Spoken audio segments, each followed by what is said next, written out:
Welcome to the tutorial video for the Manage Meetings unit. My name is Tony Pan and I'm going to be taking you through the content and the topics of this unit. Now, meetings are one of the key communication tools that we use when we're sharing information or soliciting and collating information or working collaboratively with others. It is one of those critical methods or tools that we use to ensure that information flows freely through our teams. So it is really important in that context that we ensure that when we do have meetings, whenever we call a meeting or we're responsible for a meeting, that we're ensuring that that meeting is as effective and as productive as possible.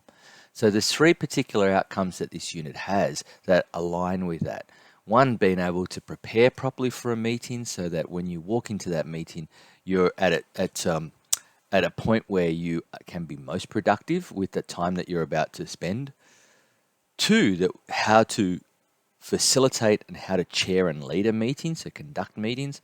And thirdly, how to follow up on a meeting. What happens after you close a meeting? It shouldn't be the end of it. There are still further things that need to be done. So they're the three outcomes. And encompassed within all that, there's a number of topics that I want to go through. Firstly, I'm just going to spend a little bit of time, not too much, because hopefully this is all common knowledge and familiar with these ideas, but why are meetings important and what are some of the characteristics of effective meetings? And most of us have been to numerous meetings, so we know at sight what a poor meeting looks like. So it's really important for us to reflect back and go, okay, well, what lessons do I learn from that? What are things that I need to avoid whenever I'm responsible for conducting these meetings?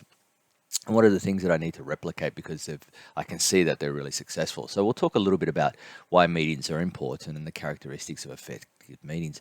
And then I want to unpack a model for thinking about effective meetings. And it's really a 5-phase or a 5-stage model. Preparing for the meeting, then what do we need to do when we open the meeting?